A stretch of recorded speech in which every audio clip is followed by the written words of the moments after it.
Friends, welcome to my YouTube channel Rupal education classes. आज हम English grammar में पढ़ने वाले हैं टेंस। टेंस क्या होता है, सारे टेंस को हम बिल्कुल बेसिक से एकदम क्लियरली इसको देखेंगे कि टेंस क्या होता है, टेंस की डेफिनेशन क्या होती है और टेंस कितने प्रकार के होते हैं। तो आइए स्टार्ट करते हैं। टेंस क्या है, तो हम सबसे पहले पढ़ेंगे डेफिनेशन ऑफ टेंस। आखिर टेंस होता क्या है। तो tense shows the time. Tense हमें क्या दिखाता है, टेंस हमें समय के बारे में बताता है कि कोई काम हमारे द्वारा किस समय किया गया। ठीक है, तो टेंस बेसिकली आपका क्या होता है, वो किससे रिलेटेड होता है, आपका समय से रिलेटेड होता है। ठीक, तो हम बेसिक इसका डेफिनेशन भी जान लेते हैं टेंस क्या है। तो टेंस शोज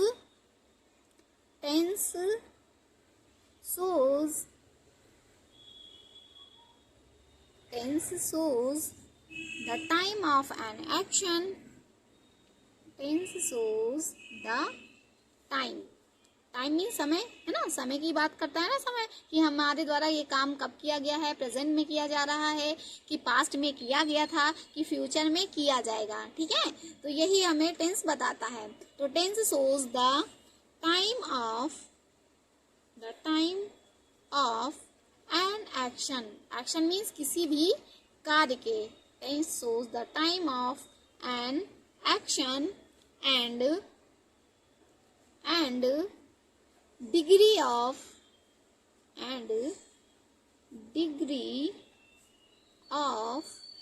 its completeness.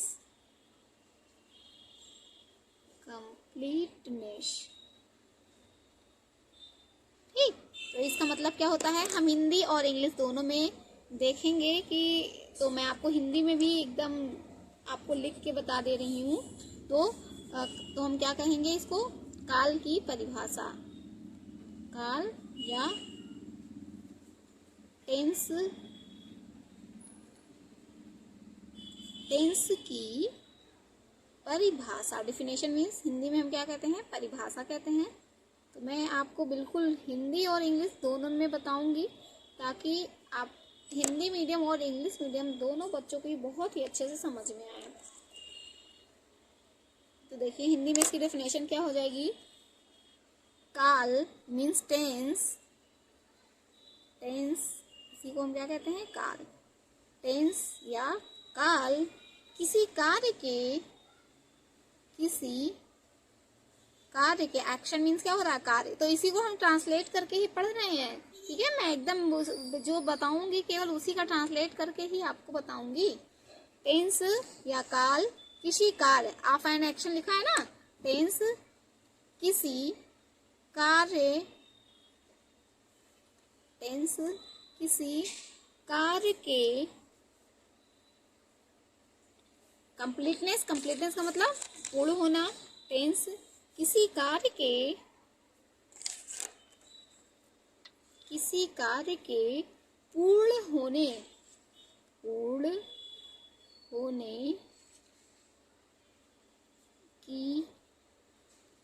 पूर्ण होने की दशा तथा कार्य के इट्स कंप्लीटनेस ना, तथा कार्य के होने के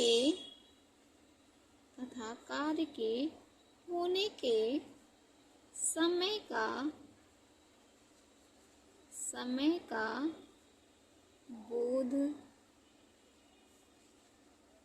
कराता है। ठीक, तो यहाँ पे सोज मीन्स होता है दिखाना, है ना। तो हिंदी में हम क्या लिखेंगे, यहाँ पे दिखाता है या फिर बोध कराता है ना। जब हम एक ऐसे सिस्टमैटिक वर्ड्स में यूज करेंगे तो हम कह देते हैं बोध कराता है। ठीक है, तो आपको समझ में आया। टेंस मीन्स काल, सोज मीन्स दिखाता है, the time of an action किसी भी कार्य के होने के समय, and degree of its completeness और उसी कार्य के कंप्लीटनेस मीन्स पूरा होने के दशा को भी बताता है। तो यही है आपकी किसकी डेफिनेशन, काल की डेफिनेशन मीन्स टेंस की डेफिनेशन।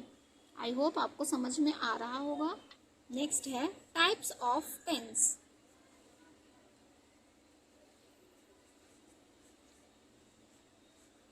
Types of tense.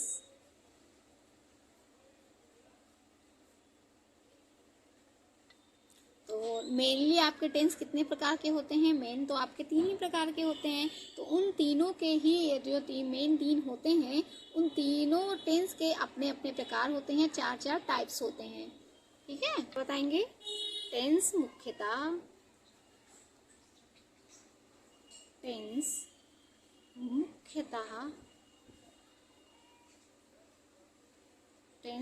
मुख्यतः 3 प्रकार के होते हैं। 3 प्रकार के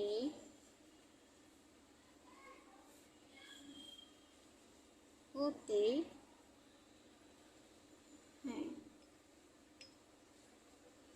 ठीक, मतलब tense are basically 3 types. 3 types के कौन कौन से होते हैं?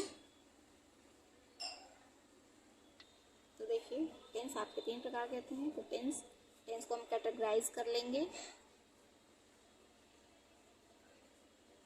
टेंस देखिए, पहला आपका टेंस क्या होगा? Present tense. पहला है आपका प्रेजेंट टेंस। दूसरा है आपका पास्ट टेंस।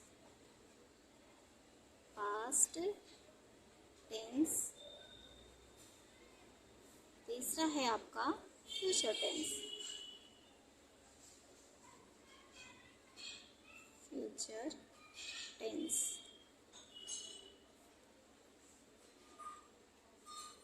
ठीक, देखिए प्रेजेंट है तो बेसिक बात क्या होगी? प्रेजेंट है तो वर्तमान समय में होगा। वर्तमान है तो इसका क्या होगा? इसमें केवल लास्ट में क्या आएगा? है आएगा। पास्ट है मतलब बीता हुआ तो था। फ्यूचर है तो गा गी गे मतलब फ्यूचर में ऐसा होगा। गा गी गे। ठीक, बाकी हम बेसिक पहचान तो इनकी पढ़ेंगे ही। ठीक है, उसके बाद हम एक एक के तीनों टेंस के देखेंगे कि कितने कितने पार्ट्स होते हैं। ठीक है, तो देखेंगे।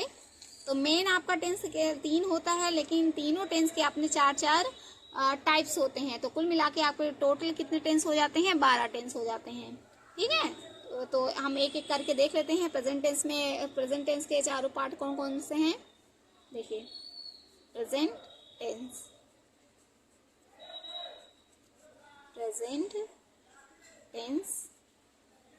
इंग्लिश में क्या कहते हैं? हिंदी में क्या कहेंगे? वर्तमान काल।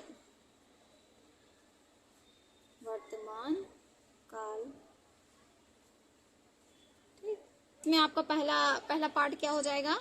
पहला आपका आता है, सबसे पहले आपको क्या पढ़ना है? Present indefinite tense. Present indefinite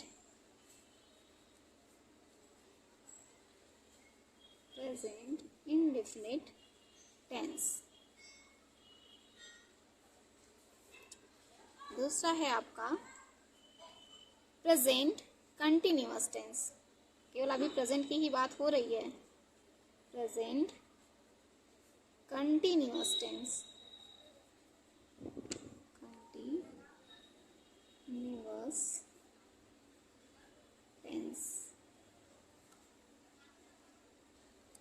तीसरा है आपका, तीसरा क्या हो जाएगा?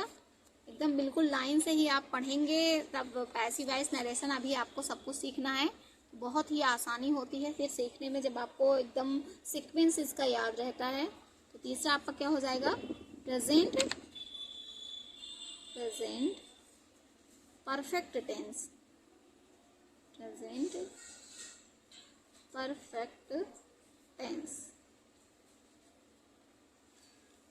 चौथा है आपका present perfect continuous tense.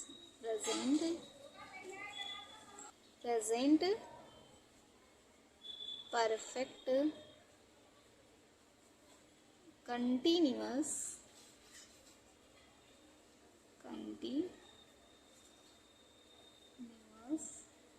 Tense. ठीक है, हो गए आपके मेन 4 पार्ट। तो ऐसे ही पास्ट का भी रहेगा, तो यहाँ प्रेजेंट की जगह पे क्या हो जाएगा? Past indefinite. Past continuous, past perfect tense और पास्ट परफेक्ट कंटिन्यूअस। ऐसे ही फ्यूचर का भी सेम हो जाएगा। ठीक, तो मुझे नहीं लगता कि आपको सब बताने की ज़रूरत है। जब यही चीज़ है तो आप कर सकते हैं। ऐसा ही हम लोग बारी बारी से पढ़ेंगे। ठीक है,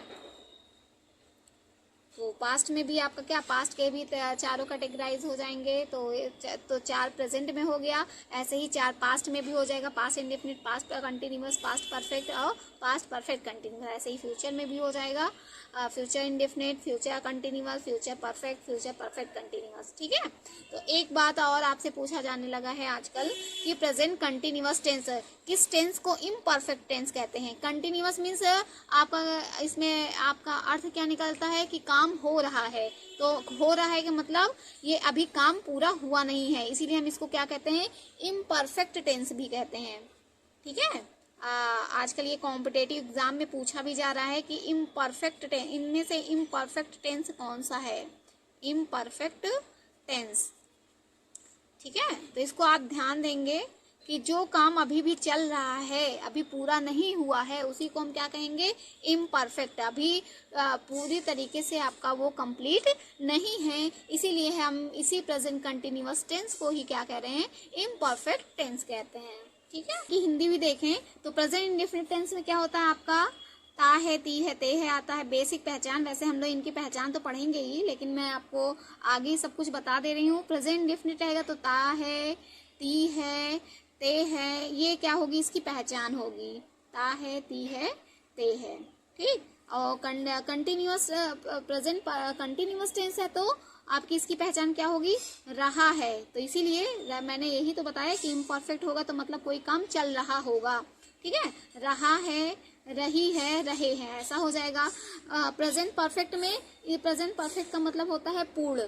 पूर्ण मीन्स काम हो चुका है। जैसे मैंने खाना खा लिया है, मैं पत्र लिख चुका हूँ। ठीक, तो अपना काम जब पूर्ण कर लेते हैं तो इसे क्या कहते हैं, प्रेजेंट परफेक्ट। इसे हिंदी में क्या कहते हैं, पूर्ण काल। ठीक, इसको अपूर्ण काल कहते हैं। तो हिंदी में भी हम लोग टेंस पढ़ेंगे, मैं हिंदी की भी ग्रामर आपको पढ़ाऊंगी। ठीक है, तो आपको आजकल का सारे कॉम्पिटेटिव एग्जाम में पूछे जा रहे हैं टेंस, तो आपको हिंदी में भी सारी डिटेल्स में आपको टेंस में आपको पढ़ाऊंगी। अभी हम लोग पहले इंग्लिश पढ़ लेते हैं, तो इंग्लिश से रिलेट करके पढ़ने में हिंदी बहुत आसान हो जाती है जब हम बेसिकली उसकी टेंस की बात करते हैं। ठीक है, तो प्रेजेंट परफेक्ट टेंस का मतलब क्या होता है, चुका है, चुका है, चुकी है, या ई है, या ए है। ठीक है, ये उसकी होती है पहचान। लेकिन हम पहचान सबकी पढ़ेंगे, आप लोग परेशान नहीं होइएगा कि कैसे पहचानेंगे इसको। प्रेजेंट परफेक्ट कंटिन्यूअस टेंस, इसका मतलब क्या होता है, प्रेजेंट परफेक्ट कंटिन्यूअस में क्या होता है, समय, समय, दिन, महीना, सप्ताह, इन सभी के साथ, इत्यादि के साथ, इत्यादि के साथ क्या आता है, रहा है, रही है, रहे हैं।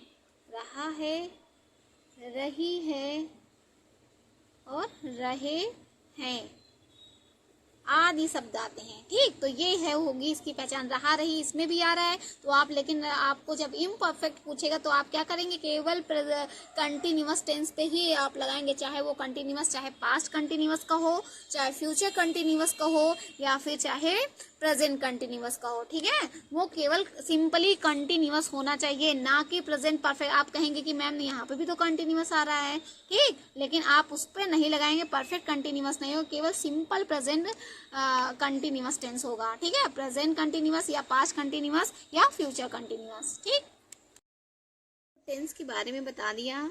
आज आगे हम पढ़ने वाले हैं सब्जेक्ट। सबसे पहले जब आप ट्रांसलेशन करते हैं तब आपको यही नहीं पता होता कि इसमें सब्जेक्ट कौन है, इसमें ऑब्जेक्ट कौन है, इसमें वर्ब का क्या यूज़ है। ठीक है, तो इसके लिए सबसे पहले आपको डिफिनेशन जानना होगा कि कैसे हम पहचानेंगे कि ये सब्जेक्ट है। कभी कभी वाक्य जब लॉन्ग हो जाते हैं, लंबे हो जाते हैं, तो आपको सब्जेक्ट को पहचानने में या ऑब्जेक्ट को पहचानने में दिक्कत होती है। ठीक है, तो इसीलिए हम देखेंगे कुछ इनकी पहचान क्या होगी, या फिर कैसे पता करेंगे कि ये सब्जेक्ट है ये ऑब्जेक्ट है। ठीक है, तो उनकी पहले हम डेफिनेशन देख लेते हैं कि सब्जेक्ट की डेफिनेशन क्या होती है। तो देखिए, सबसे पहले हम सब्जेक्ट की डेफिनेशन ही डालें, क्योंकि आपको पता है किसी भी वाक्य की जो संरचना होती है वो किससे मिलकर होती है, सब्जेक्ट, वर्ब और ऑब्जेक्ट से मिलकर के। जैसे जैसे वाक्य आपके बड़े होते जाते हैं उसमें कॉम्प्लीमेंट वर्ड्स भी आते हैं जो वाक्य को पूरा करने का काम करते हैं। ठीक है, तो इसीलिए तो सबसे पहले हम मेन आपको सब्जेक्ट, क्योंकि वाक्य की संरचना ही जो हो रही है सब्जेक्ट और वर्ब और ऑब्जेक्ट से हो रही है, इसलिए हम सबसे पहले सब्जेक्ट की डेफिनेशन जानेंगे। तो देखिए, सब्जेक्ट क्या होता है। सब्जेक्ट क्या होता है, अ पर्सन, मतलब सब्जेक्ट कौन हो सकता है, कोई पर्सन भी हो सकता है, कोई ऑब्जेक्ट भी हो सकता है। अ पर्सन,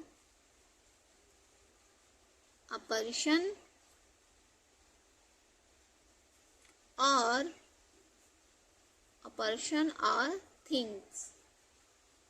या फिर सब्जेक्ट कौन हो सकता है, या तो कोई वस्तु हो सकती है या फिर कोई इंसान हो सकता है। जरूरी नहीं है हमेशा इंसान ही हो, या जरूरी नहीं है हमेशा कोई थिंग्स ही हो, तो कुछ भी हो सकता है। ठीक, a person or things about which about which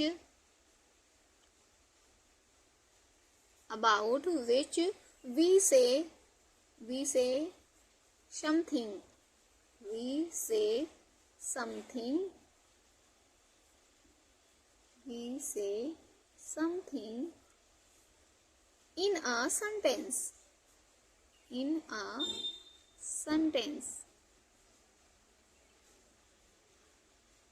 It means, इसका मीन्स क्या होगा, अ पर्सन आर थिंग, एक व्यक्ति या और मीन्स अथवा, थिंग्स मीन्स चीजें या फिर कोई वस्तु। अ पर्सन आर थिंग, कोई व्यक्ति या कोई वस्तु। अबाउट मीन्स जिसके बारे में, विच मीन्स जिसके, अबाउट मीन्स बारे में, वी मीन्स हम, से मीन्स कहते हैं, समथिंग मीन्स कुछ भी। In a sentence means, in means में, सेंटेंस मीन्स वाक्य में।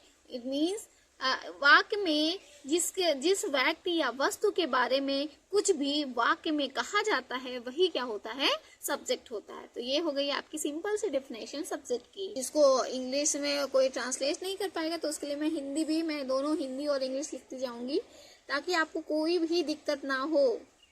ठीक है, क्योंकि जब आंसर मोस्टली सब करते हैं तो हिंदी में ही आंसर करते हैं, है ना। तो मैं आपको हिंदी में भी लिख दे रही हूँ आपके लिए, ताकि आप जैसे ही नोट्स देखें आपको फटाफट सारी चीजें एकदम रिमेम्बर हो जाएं। तो देखिए, वह व्यक्ति या वस्तु, मैंने इसी का ट्रांसलेशन करके ही मैं लिख रही हूँ अपने शब्दों में, बिल्कुल मैं इजी लैंग्वेज में ही आपको बता रही हूँ। तो वह व्यक्ति या वस्तु, वह व्यक्ति या वस्तु, वह व्यक्ति या वस्तु जिसके बारे में, अबाउट विच लिखा है ना, तो विच मीन्स जिसके, अबाउट मीन्स बारे में, जिसके बारे में वाक्य में, कहाँ पे, किसमें कहेंगे, किसमें बात करेंगे, वाक्य में, सेंटेंस होगा ना। जिसके बारे में वाक्य में, समथिंग मीन्स कुछ भी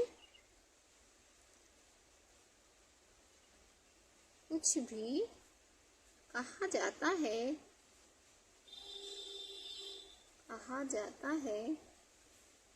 वह कर्ता कहलाता है। ठीक, वह कर्ता मीन्स सब्जेक्ट कहलाता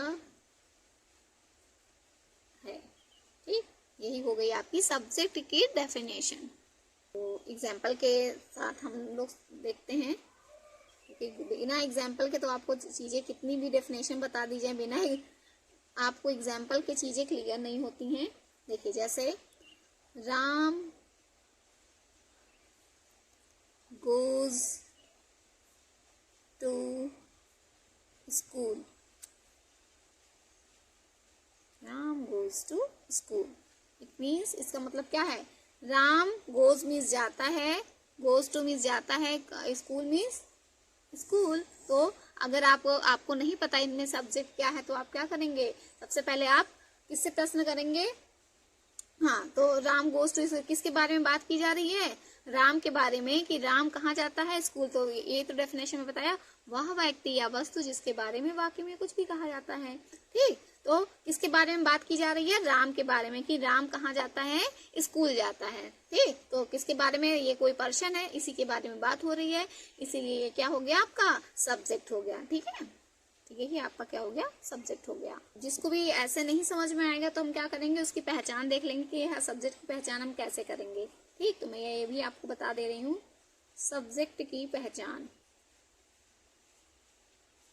सब्जेक्ट की पहचान मीन्स अगर आपको नहीं समझ में आ रहा है, वाक्य लंबे हो गए हैं, तो आप क्या करेंगे, सब्जेक्ट की पहचान सब्जेक्ट की पहचान कैसे करेंगे। देखिए, वर्ब में जो भी वर्ब होगा, मतलब वर्ब कौन होता है, जो क्रिया काम करने का बोध कराता है। ठीक, तो आप क्या करेंगे, पहचान कैसे करेंगे, वर्ब में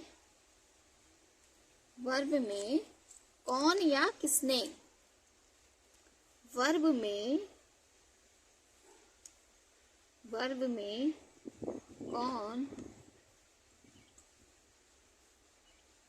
कौन या किसने,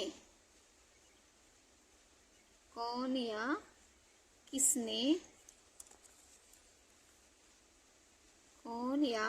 किसने से प्रश्न करने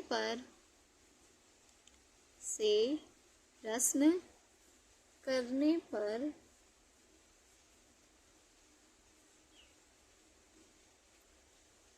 जो उत्तर प्राप्त होगा, जो उत्तर मीन्स जो भी आंसर, जो उत्तर या आंसर प्राप्त होता है,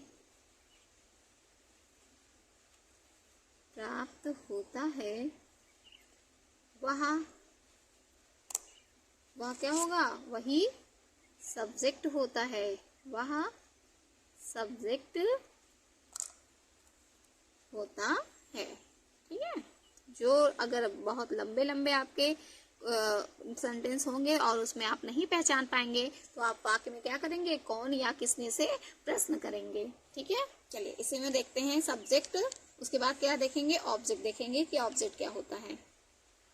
ये तो आपका था फर्स्ट पॉइंट, सब्जेक्ट की पहचान। उसके बाद है आपका ऑब्जेक्ट। ऑब्जेक्ट क्या होता है,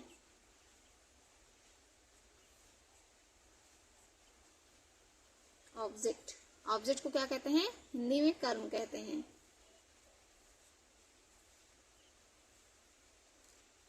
चलिए इसकी भी डेफिनेशन हम लोग देख लेते हैं कि ऑब्जेक्ट की डेफिनेशन क्या होगी। तो आपका जो ऑब्जेक्ट होगा वो भी क्या होगा, कोई पर्सन या फिर कोई थिंग्स ही होगा। ठीक है, देखिए, एन ऑब्जेक्ट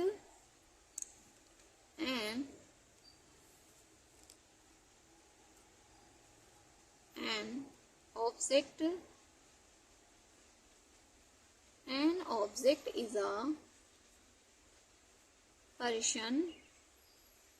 person मीन्स कोई व्यक्ति और थिंग्स। ठीक है, दोनों ही होंगे, जैसे आपके सब्जेक्ट दोनों हो रहे थे। An object is a person और थिंग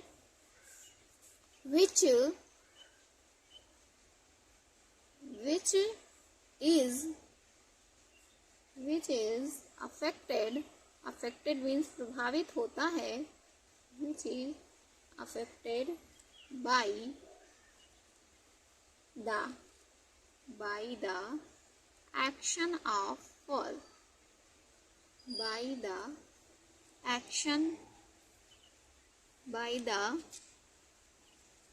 action of verb।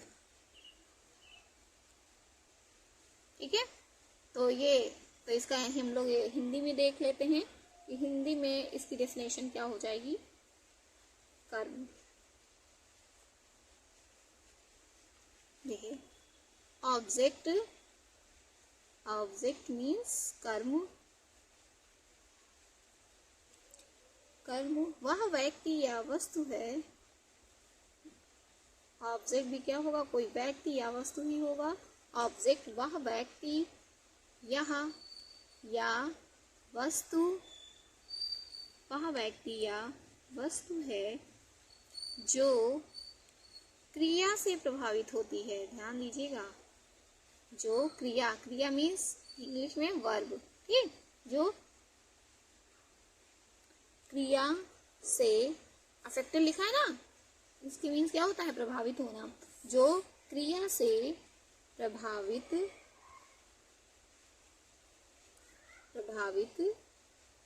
होती है।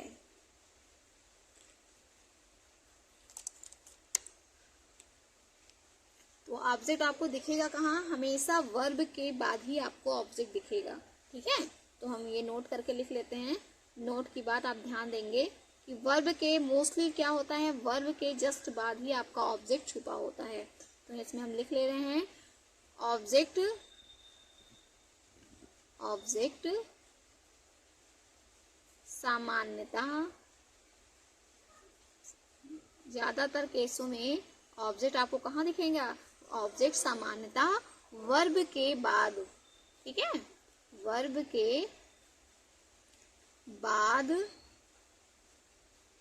आता है, ठीक। इसके अलावा आपको दो चीजें ध्यान देनी, क्योंकि आपको पता है कि ऑब्जेक्ट पर्सन और थिंग्स दोनों हो सकता है। तो इसमें दोनों ऑब्जेक्ट क्या क्या होते हैं, तो इसके अलावा आपको ऑब्जेक्ट को दो पार्ट में डिवाइड किया गया है। देखिए ऑब्जेक्ट के आपके दो पार्ट होते हैं, अब ऑब्जेक्ट को डिवाइड कर लेते हैं। देखिए ऑब्जेक्ट, इसके बेसिकली दो पार्ट होते हैं। ऑब्जेक्ट के दो पार्ट, नंबर 1 होता है आपका पहला डायरेक्ट ऑब्जेक्ट। जब आप पैसिव वॉइस नरेशन करेंगे तब ये डायरेक्ट और इनडायरेक्ट ऑब्जेक्ट की बात बहुत ज्यादा आएगी। डायरेक्ट ऑब्जेक्ट एक होता है डायरेक्ट ऑब्जेक्ट, दूसरा होता है आपका इनडायरेक्ट ऑब्जेक्ट। इनडायरेक्ट ऑब्जेक्ट, ठीक, आप दोनों बातें जानेंगे। तो जो भी आपका जो डायरेक्ट ऑब्जेक्ट होता है, जो डायरेक्ट ऑब्जेक्ट होगा वो क्या होगा, नॉन लिविंग नाउन होगा। नॉन लिविंग डायरेक्ट ऑब्जेक्ट क्या होते हैं, नॉन लिविंग, मतलब निर्जीव होते हैं, जिनमें जान नहीं होती है। नॉन लिविंग, नॉन लिविंग क्या होगा, नाउन ही होगा, क्योंकि पर्सन और थिंग्स किसके अंतर्गत आते हैं, नाउन के अंतर्गत ही आते हैं। नॉन लिविंग मीन्स निर्जीव। जो डायरेक्ट ऑब्जेक्ट होगा वो निर्जीव होगा, और जो इनडायरेक्ट ऑब्जेक्ट होगा वो क्या होगा, लिविंग नाउन होगा। लिविंग नाउन, ठीक, लिविंग मीन्स सजीव, ठीक है। डायरेक्ट ऑब्जेक्ट आपको याद रखेंगे। चलिए इसी में एक एग्जाम्पल देख लेते हैं कि ये नॉन लिविंग और लिविंग नाउन कैसे होंगे, ठीक है। एग्जाम्पल देखिए, जैसे the teacher, the teacher, the teacher, the teacher gives, the teacher gives a book, gives a book that boy, that boy। देखिए अगर आप इसका मीनिंग निकालेंगे, इसका ट्रांसलेट करेंगे तो आपको क्या मिलेगा, the teacher gave, the teacher means अध्यापक ने दिया, आप बुक, एक बुक दिया, किसे, दैट बॉय मीन्स उस लड़के को, ठीक। तो आप हमने क्या कहा कि ऑब्जेक्ट का पता आप कैसे लगाएंगे, अच्छा ऑब्जेक्ट के पता लगाने की बात नहीं, ऑब्जेक्ट का पता जैसे आप सब्जेक्ट का पता लगाते हैं वैसे ही ऑब्जेक्ट का पता वाक्य में क्या, कहाँ और किसको से प्रश्न करने पर लगता है, ठीक। किसे दिया, उस लड़के को दिया, क्या दिया, एक किताब दिया, ठीक। तो आपको दिख रहा है कि ये बुक, यहाँ पे आपको ये आपका क्या है, वर्ब। मैंने यही तो बताया डेफिनेशन में कि वर्ब के बाद ही आपको क्या मिल जाएगा, ऑब्जेक्ट मिल जाएगा, ठीक। आपको यहाँ पे दो ऑब्जेक्ट दिख रहे हैं। एक बार आप किससे प्रश्न कर रहे हैं, क्या से। जब क्या से प्रश्न करेंगे तो आपको आंसर में क्या मिला, क्या दिया, एक किताब दिया। किसको दिया, किसको दिया, उस लड़के को दिया, ठीक, तो वह ऑब्जेक्ट की पहचान क्या, कहाँ और किसको से प्रश्न करने पर ही ऑब्जेक्ट का पता लगता है। ठीक, तो आपको दिख रहे हैं कि यहाँ पे दो दो क्या है, ऑब्जेक्ट है, क्योंकि दोनों ही वर्ब के बाद आए हैं। जब वर्ब के बाद आते हैं तो उसे ही हम क्या कहते हैं, ऑब्जेक्ट कहते हैं। तो इसमें आपको बताना क्या था कि इसमें non living means direct object कौन है और इनडायरेक्ट ऑब्जेक्ट कौन है। तो मैंने आपको बताया है इनडायरेक्ट ऑब्जेक्ट वे होते हैं जो नॉन लिविंग होते हैं। नॉन लिविंग मीन्स तो आपका ये बुक ही तो हुआ, तो ये बुक आपका क्या हो गया, नॉन लिविंग या इनडायरेक्ट ऑब्जेक्ट। ठीक, तो ये बुक आपका क्या है, नॉन लिविंग है, तो इसलिए नॉन लिविंग को ही हम क्या कहेंगे, डायरेक्ट ऑब्जेक्ट कहेंगे। ठीक, तो जो नॉन लिविंग रहेंगे वो डायरेक्ट ऑब्जेक्ट हो जाएंगे, और जो ये बॉय क्या है आपका, लिविंग लिविंग थिंग्स है ना, लिविंग है। बॉय आपका क्या है, लिविंग नाउन है, इसलिए ये क्या हो जाएगा, इनडायरेक्ट ऑब्जेक्ट हो जाएगा, इनडायरेक्ट ऑब्जेक्ट या लिविंग नाउन। ठीक है, तो ये आप जब नरेशन करते हैं या पैसिव वॉइस करते हैं ना, तो इसमें आपको जरूरत पड़ती है कि आप किस ऑब्जेक्ट को आगे लाते हैं, डायरेक्ट ऑब्जेक्ट को आगे ला रहे हैं कि इनडायरेक्ट, क्योंकि उसमें ऑब्जेक्ट को सब्जेक्ट बनाना होता है, उसके बाद ही आगे के कार्यक्रम होते हैं ना। तो इसलिए आपको ध्यान देना पड़ेगा कि हम डायरेक्ट ऑब्जेक्ट या नॉन लिविंग को आगे ला रहे हैं कि लिविंग ऑब्जेक्ट को आगे ला रहे हैं। ठीक है, इसमें देखते हैं ऑब्जेक्ट की पहचान। ऑब्जेक्ट की पहचान करते हैं, कैसे करते हैं, जैसे हमने सब्जेक्ट की पहचान बताया ऐसे ही ऑब्जेक्ट की भी पहचान की जाती है। ठीक, तो लिखें ऑब्जेक्ट की पहचान। ऑब्जेक्ट का पता, ऑब्जेक्ट का पता या पहचान, ऑब्जेक्ट का पता या इसी को चाहे पहचान कह दें, ऑब्जेक्ट का पता या पहचान वर्ब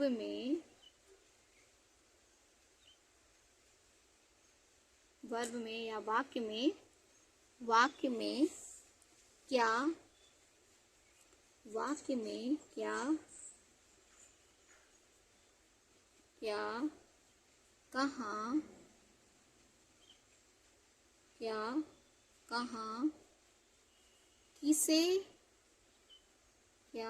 कहाँ, किसे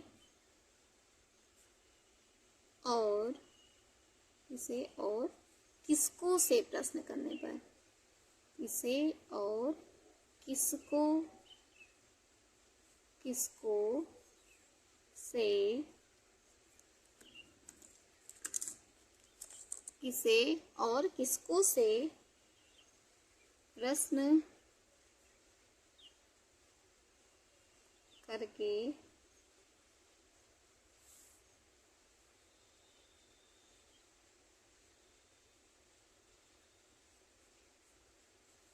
पता किया जाता है, या फिर अपने शब्द में कुछ भी बोल सकते हैं। बस आपको ऑब्जेक्ट की पहचान करनी है। ऑब्जेक्ट का पहचान क्या करेंगे, वर्ब में किसके साथ, किससे प्रश्न करेंगे, क्या, कहाँ, किसे और किसको से प्रश्न करने पर। ठीक है, तो आंसर में जो भी मिलेगा वही आपका क्या होगा, ऑब्जेक्ट होगा। तो एग्जाम्पल भी थोड़ा देख लेते हैं, ठीक, कि कैसे आप प्रश्न करेंगे। जैसे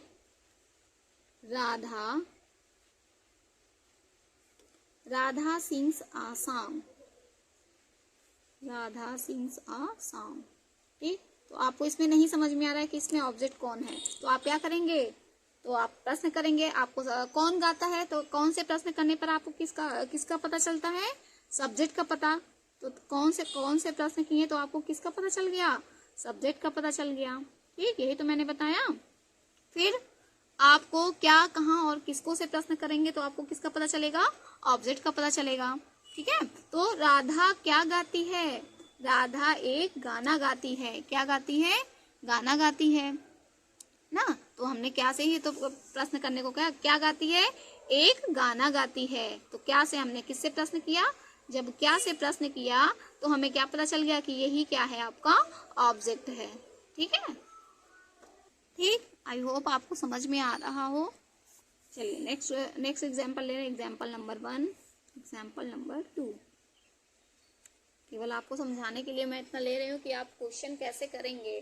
ठीक है, ताकि आपको सब्जेक्ट और ऑब्जेक्ट को पहचानने में कोई भी आपको परेशानी ना हो। ठीक है, अब आप देख रहे हैं हमने क्या कहा था कि वर्ब में ही हम क्या, कहाँ और किसको से कौन गाना गाता है, गाना गाता है, कौन गाना गाता है, तो राधा गाना गाता है, तो सब्जेक्ट का पता चला ना। तो राधा क्या गाती है, गाती है, गाती है मतलब उसके द्वारा, राधा के द्वारा क्या काम किया जा रहा है, तो आप देख रहे हैं कि वो ही गाना गाती है, तो किसका प्रभाव किस पे पड़ा, आपका वर्ब पे पड़ा। ठीक है, तो इसीलिए मैंने लिखा है कि वर्ब में क्या, कहाँ और किसको से, ध्यान दीजिएगा। नेक्स्ट एग्जाम्पल है द टीचर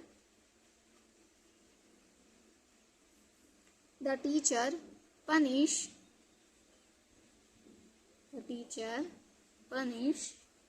सुरेश। अब इसमें किससे प्रश्न करेंगे, तो मैंने क्या कहा था, ऑब्जेक्ट का पता लगाने के क्या, कहाँ, किसे और किसको। तो आप देख रहे हैं, तो यहाँ पे आपका क्या आ रहा है, जब ये देख रहे हैं ये वाला क्वेश्चन, तो आप किससे प्रश्न करेंगे, the teacher punish Suresh. Teacher ने सुरेश को सजा दी, क्या दी, सजा दी। किसको दिया, किसने दिया और किसको दिया, तो हम क्या कर रहे हैं यहाँ पे, किसको से प्रश्न कर रहे हैं, किसको दिया,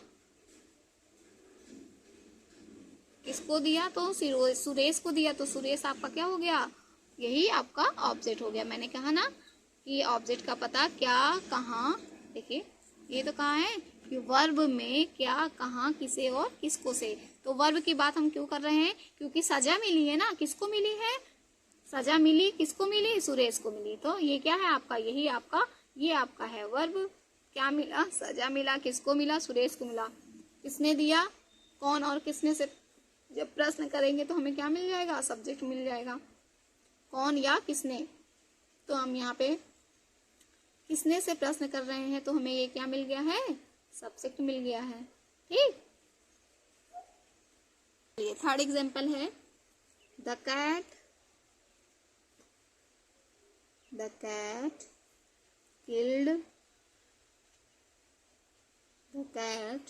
killed a mouse।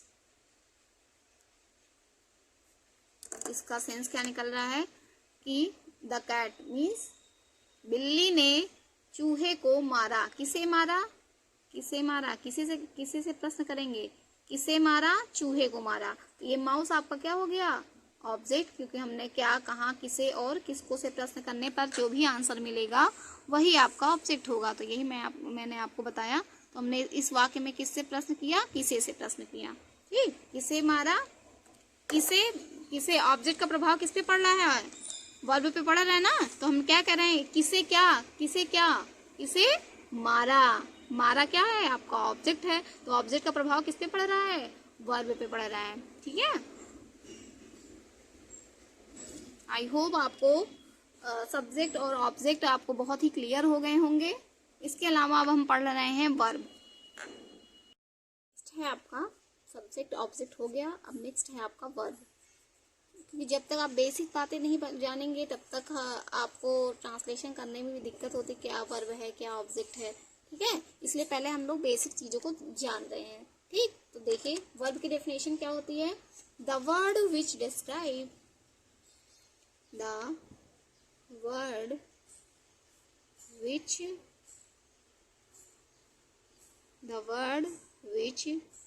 describe describes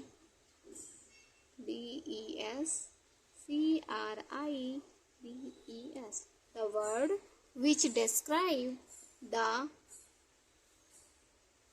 action of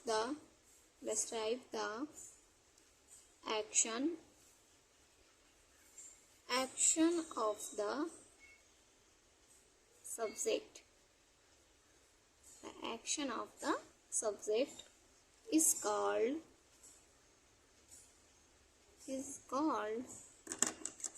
verb. इसके मीन्स क्या हो रहा है, और या फिर हम शॉर्ट शब्द में कह सकते हैं verb is a doing word. ठीक, ये सबको ज्यादा यही याद रहता है, verb is a doing word. ठीक, मतलब हमारे द्वारा जो भी काम किया जाएगा वही क्या होता है, आपका वर्ब होता है। इसीलिए हम कह देते हैं शॉर्ट फॉर्म में verb is a doing word. जैसे हम जा रहे हैं हम स्कूल जा रहे हैं तो क्या कर रहे हैं, हमारे द्वारा क्या काम किया जाया जा रहा है, कहाँ, स्कूल। ठीक है। हिंदी में इसकी डेफिनेशन क्या हो जाएगी, द वर्ड मीन्स वह शब्द, द वर्ड मीन्स वह शब्द जो कर्ता मीन्स सब्जेक्ट, वह शब्द जो सब्जेक्ट द्वारा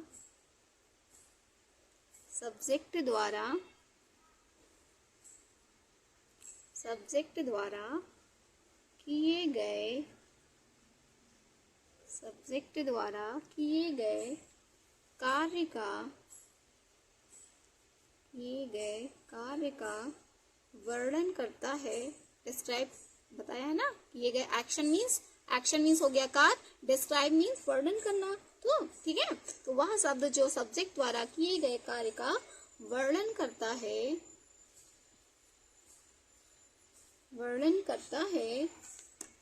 क्रिया कहलाता है। क्रिया कहलाता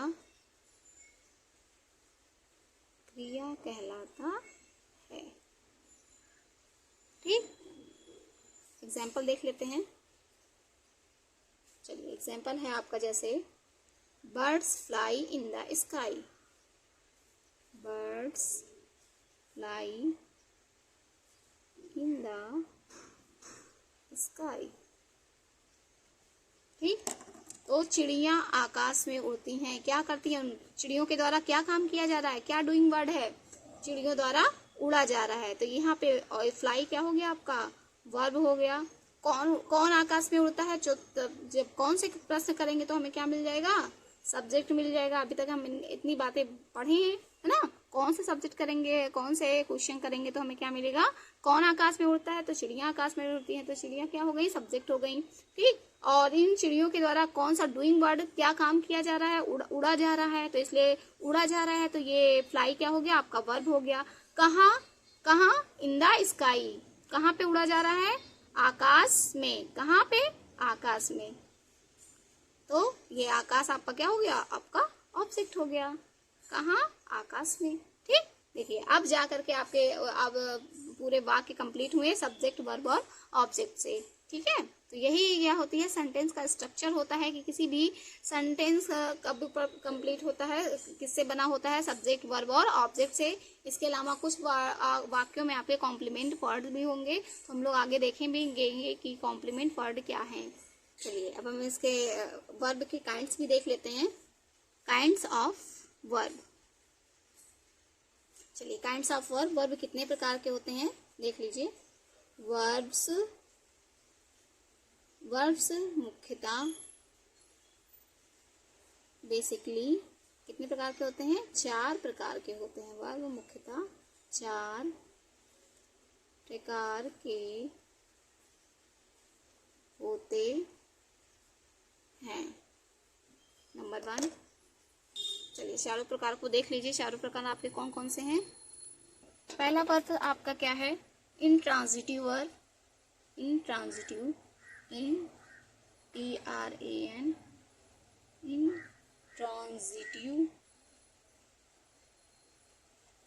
इंट्रांजिटिव वर्ब, जिसे हम हिंदी में क्या कहेंगे, आकर्मक क्रिया। देखिए आपको हिंदी का भी ग्रामर तैयार होता जा रहा है थोड़ा थोड़ा। आकर्मक क्रिया, वैसे भी हिंदी वाला समझने में बहुत ज़्यादा आसानी हो जाती है अगर आप साथ में हिंदी पढ़ते जाते हैं तो। Intransitive verb. दूसरा आपका क्या होता है, ट्रांजिटिव वर्ब, ट्रांजिटिव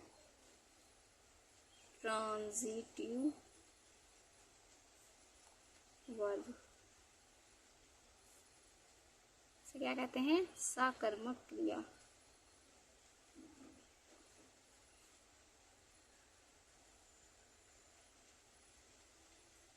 तीसरा है आपका linking verb,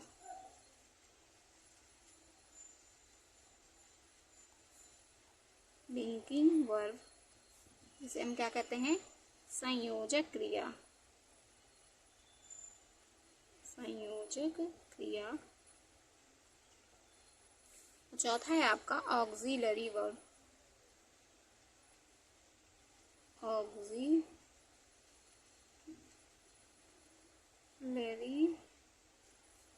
verb,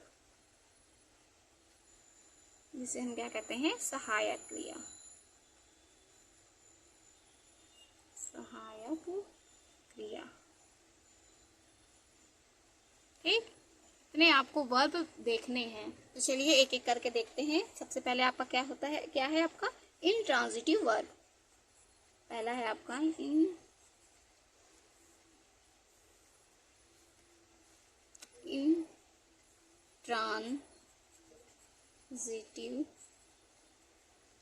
intransitive verb. ठीक, इसे हम क्या कहते हैं, आकर्मक क्रिया।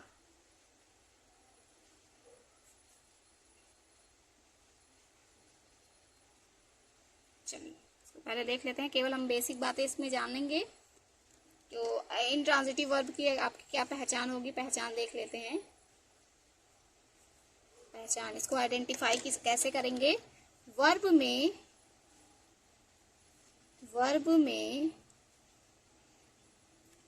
क्वेश्चन वर्ड, वर्ब में क्वेश्चन वर्ड, वर्ब में क्वेश्चन वर्ड, कौन कौन से क्वेश्चन वर्ड, क्या, कहाँ, किसे, क्या, कहाँ, किसे, व किसको,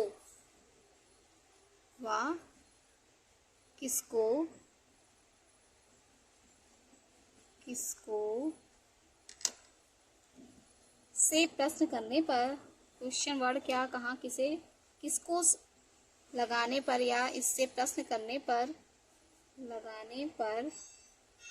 यदि उत्तर प्राप्त ना हो, यदि कोई आंसर मीन्स कोई उत्तर ना मिले,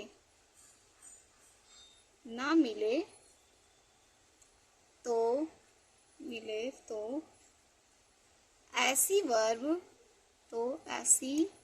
वर्ब क्या होगी आपकी, इंट्रांजिटिव वर्ब होगी। तो ऐसी verb intransitive verb आकर्मक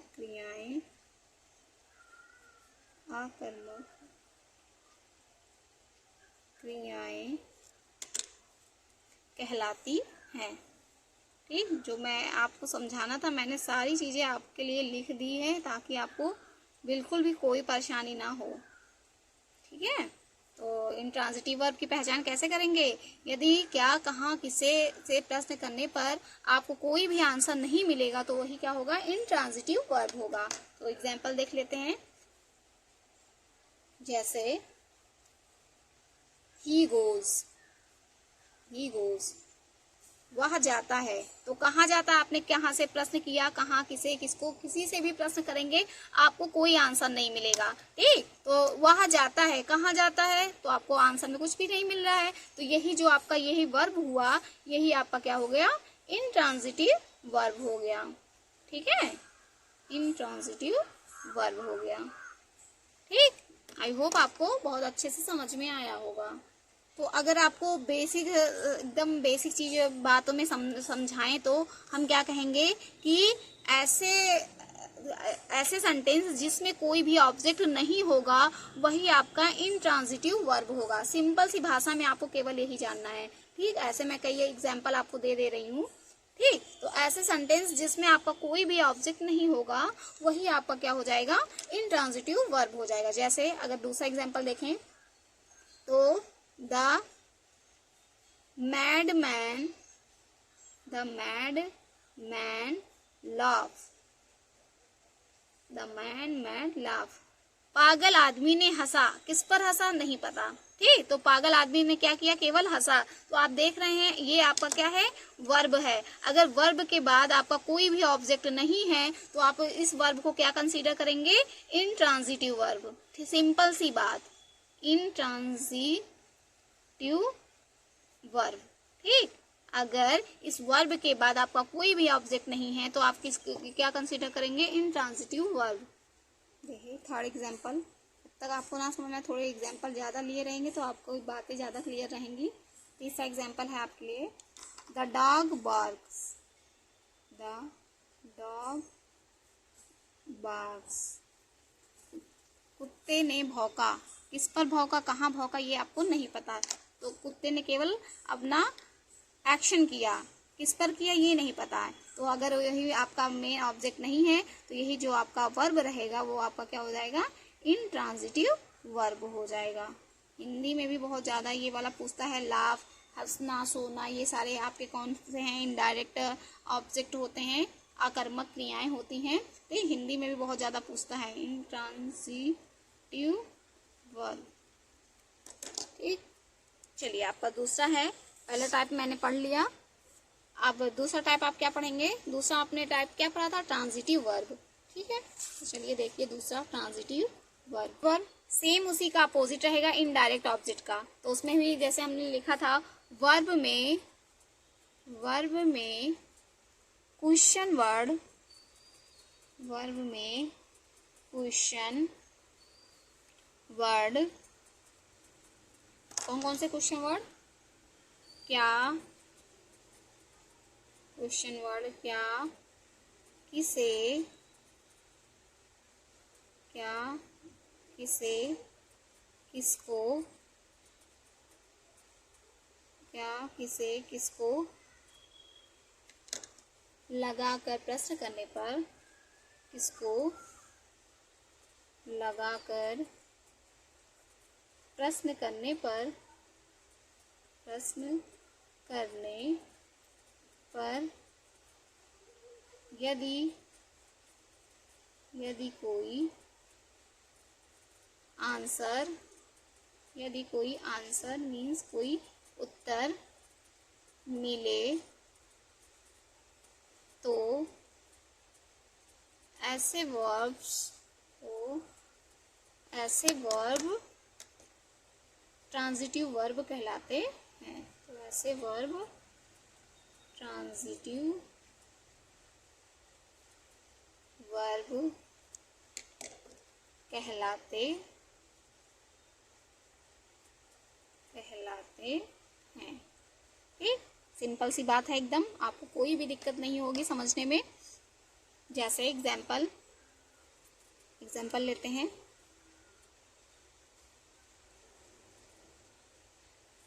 Radha writes a letter, Radha एक पत्र लिखती है।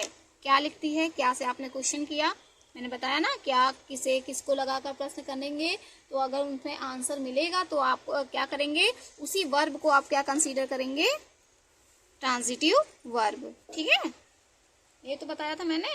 तो आपने राधा क्या लिखती है, क्या से आपने प्रश्न किया तो उत्तर में मिला एक लेटर। ठीक, तो इसमें आपको दिख रहा है कि इसमें आपको एक ऑब्जेक्ट मिला है, तो अगर जिस वाक्य में ऑब्जेक्ट रहेगा और उस ऑब्जेक्ट का प्रभाव किस पे पड़ेगा, उस वर्ब पे पड़ेगा, तो वो वही वर्ब आपका क्या हो जाएगा, ट्रांजिटिव वर्ब। वैसे भी इसका हिंदी देख लीजिए, सा मीन्स साथ, कर्मक मीन्स कर्म, जिसके साथ जिस वर्ब के साथ कोई ऑब्जेक्ट होगा वही आपका ट्रांजिटिव या साकर्मक क्रिया कहलाएगा। ठीक, सिंपल सी बात, अगर आप उसके अर्थ से पर ध्यान देंगे, उसके मीनिंग पर ध्यान देंगे तो आप बहुत इजीली आप इसको समझ सकते हैं। ट्रांजिटिव अगर हिंदी भी ध्यान दिए हैं तब देखिए, तब ज्यादा आपको समझ में आएगा, क्योंकि ट्रांजिटिव वर्ब मीन्स हम क्या कह रहे हैं, साकर्मक क्रिया, मतलब जिसके साथ ऑब्जेक्ट या कर्म, सा मीन्स साथ, कर्मक मीन्स ऑब्जेक्ट। ठीक, कर्म मीन्स ऑब्जेक्ट, तो जिसके साथ, जिस वर्ब के साथ ऑब्जेक्ट जुड़ा रहेगा और उसी वर्ब को हम क्या कहेंगे, ट्रांजिटिव वर्ब। सिंपल सी बात, तो इसमें बहुत ज्यादा कोई जोर नहीं लगाना है आपको कि हम कैसे पहचानेंगे, कैसे पहचानेंगे। ठीक है, एकदम बिल्कुल सिंपल सी बात है।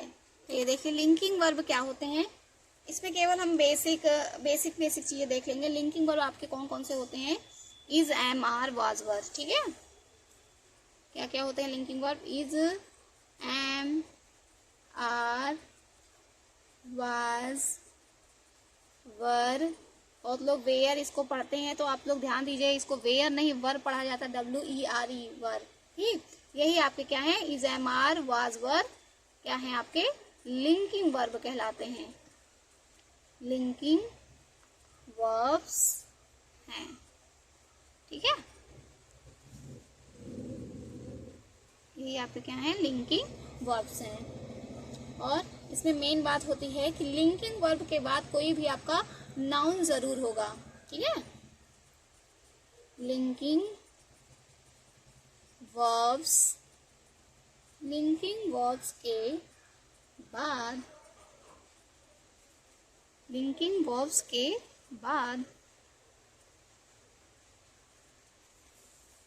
नाउन, लिंकिंग वर्ब्स के बाद नाउन, कॉम्प्लीमेंट, कॉम्प्लीमेंट पूरक, कॉम्प्लीमेंट नाउन किस रूप में होंगे, नाउन कॉम्प्लीमेंट, कॉम्प्लीमेंट जो वाक्य को पूरा करने का काम करें उन्हें ही हम क्या कहते हैं, कॉम्प्लीमेंट। ठीक, कॉम्प्लीमेंट मीन्स पूरक होता है। ठीक, तो ये जो नाउन होगा लिंकिंग वर्ब के बाद जो नाउन होगा वो किस रूप में कार्य करेगा, पूरक के रूप में। कॉम्प्लीमेंट के रूप में यूज किया जाता है। ठीक है, तो जैसे आप शुरू से ही लिंकिंग वर्ब को पढ़ते आए हैं लेकिन आप जानते नहीं थे इनको कौन सा वर्ब कहा जाता है। ठीक, जैसे हम लोग देख लेते हैं फटाफट। I am happy, I am happy. ठीक, आपको दिख रहा है ये क्या है, ये एक नाउन है। कौन सा नाउन है आपका, हैप्पी मीन्स खुश है, आई एम हैप्पी मैं खुश हूँ, तो हैप्पी ये सारे क्या है, ऑब्स्ट्रैक्ट नाउन है। ठीक, जिन्हें हम हैप्पी होते हैं, खुश होते हैं, तो हम बस इसको फील करते हैं। ठीक है, तो इसलिए क्या है, ऑब्स्ट्रैक्ट नाउन है। तो एम क्या हो गया आपका, लिंकिंग वर्ब हो गया, मैंने आपको यहाँ पे बताया है। ठीक है, दूसरा एग्जाम्पल, तो इज, एम, आर कहीं पे भी यूज कर सकते हैं। सी वॉज एंग्री, वह गुस्सा थी, सी वॉज एंग्री। अब एंग्री भी आपका क्या है, ऑब्स्ट्रैक्ट नाउन है, क्योंकि गुस्सा उस्सा आपको फील होता है कि लग जाता है कि उसके इनके चेहरे लाल हो जाते हैं, तो आपको पता चल जाता है कि हाँ इनका चेहरा लाल है, मीन्स ये गुस्सा है। ठीक, तो ये भी आपका क्या हो गया, ऑब्स्ट्रैक्ट नाउन हो गया। हम लोग नाउन भी डिटेल पढ़ेंगे बहुत अच्छे से। ठीक, ऑब्स्ट्रैक्ट नाउन। कुछ लोगों की डिमांड थी मैम टेंस कब पढ़ाएंगी, तो इसलिए मैंने टेंस पहले ही आपको पढ़ा दिया बेसिक डिटेल देते हुए। ठीक, तो इसमें वाज आपका क्या हो गया, लिंकिंग वर्ब हो गया। ठीक, ऐसे आप कोई भी एग्जाम्पल ले सकते हैं। चलिए एक एग्जाम्पल और ले रही हूँ। तो दे वर क्लेवर, वे चालाक थे, दे वर क्लेवर, वे चालाक थे। ठीक, आपको पता है वर किसके साथ लगता है, जब आपका सब्जेक्ट क्या होता है, प्लूरल होता है। ठीक है, तो यहाँ पे वर्ब लिंकिंग वर्ब हो गया। लास्ट और आखिरी टाइप है आपका ऑक्सिलरी वर्ब, चौथा। मैं इसमें केवल बेसिक ही बातें बता रही हूँ कि आपको ट्रांसलेशन करने में दिक्कत ना हो, इसलिए मैं केवल बेसिक बातें लेकर के चल रही हूँ। ऑक्सिलरी वर्ब, ऑक्सिलरी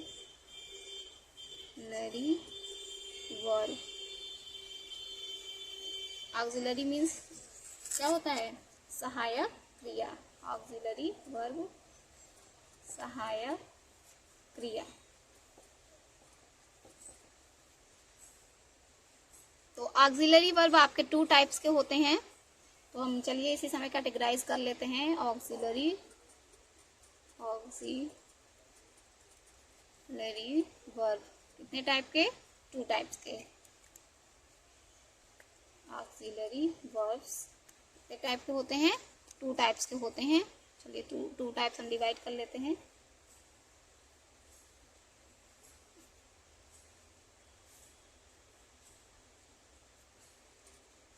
पहला टाइप है आपका प्राइमरी ऑक्सिलरी, पहला है प्राइमरी ऑक्सिलरी। दूसरा है आपका model auxiliary, model auxiliary.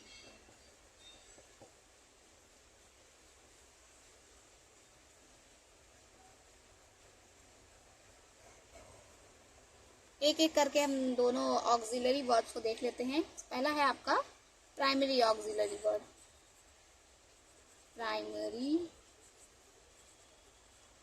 Auxiliaries,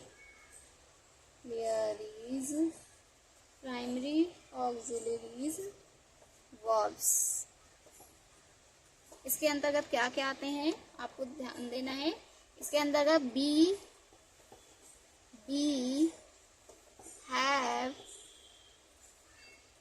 have और डू, इसी के क्या आते हैं, फॉर्म्स आते हैं। बी हैव और डू के फॉर्म्स, बी हैव डू के फॉर्म्स। ठीक, तो आपका 10th क्लास में बहुत ज़्यादा पढ़ने के आता है, आपको दे देता है उसमें ब्रैकेट में दे देता है आपका बी, तो आपको पता करना होता है कि बी की फॉर्म क्या क्या होते हैं। तो आपको ये पता करना होगा, जानना होगा कि बी की कौन कौन सी फॉर्म होती हैं। ठीक, बहुत लोगों को नहीं पता होता है। चलिए, बी के फॉर्म, तो बी के फॉर्म क्या क्या होते हैं, बी के फॉर्म्स क्या क्या होते हैं, क्या क्या होते हैं। इज,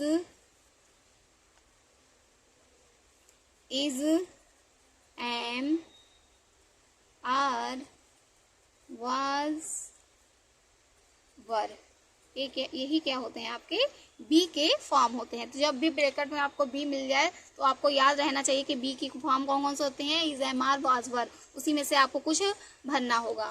ठीक है, नेक्स्ट है आपका बी, इसके बाद क्या है, हैव के फॉर्म आपको भरने हैं। तो हैव के फॉर्म आपके कौन कौन से होते हैं, आपको पता ही होगा शायद। हैव के फॉर्म्स कौन कौन से हो जाएंगे आपके, हैज, हैव और हैड, सिंपल सा, हैज, हैव, हैड। ठीक, थर्ड है आपका डू के फॉर्म। तो डू के फॉर्म भी आप जानते ही होंगे, डू के फॉर्म्स क्या क्या है, डू, डज, और डिड। ठीक, इसके बाद है इसी में आपका मॉडल ऑक्सिलरीज। फट से हम देख लेते हैं मॉडल ऑक्सिलरीज। इसमें केवल बेटा जब हम लोग पूरे वर्ब डिटेल पढ़ेंगे तब उसमें हम सारे सबके यूज भी पढ़ेंगे।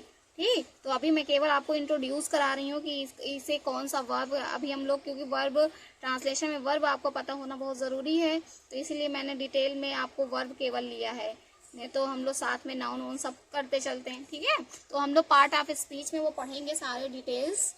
ठीक, तो अभी जो मेन चीज़ें हैं, आपको वर्ब में बहुत ही ज़्यादा कंफ्यूजन रहती है कौन सा क्या वर्ब होता है, तो इसलिए मैंने केवल वर्ब को डिटेल ले लिया बस। ठीक, मॉडल ऑक्सिलरी में आपके क्या क्या आते हैं, कैन, जैसे I can drive A car, can mean सकती हूँ, कैन का ही पास्ट फॉर्म क्या होता है, कुड होता है। ठीक, उसके अलावा मे का भी, जैसे इट मे रेन, आज वर्षा हो सकती है, मे का पास्ट फॉर्म माइट होता है।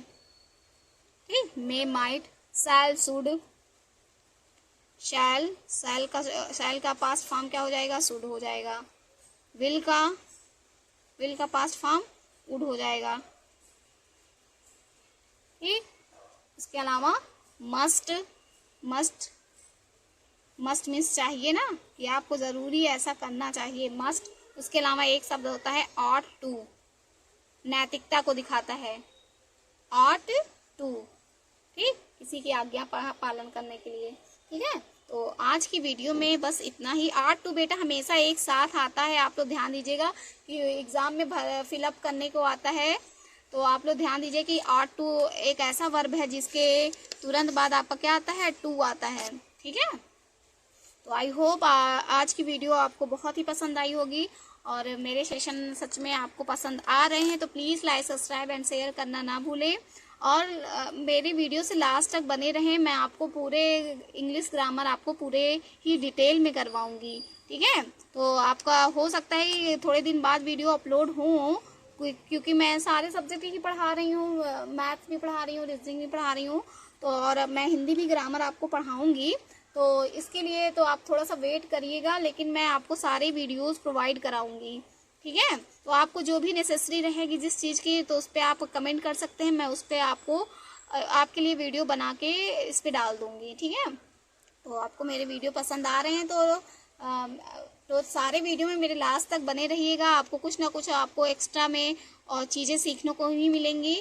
और आपको मेरे वीडियो अच्छे लगे तो please like, subscribe and share करना ना भूलें, और ज़्यादा से ज़्यादा शेयर करें, आप लोगों से रिक्वेस्ट है। Thanks for watching.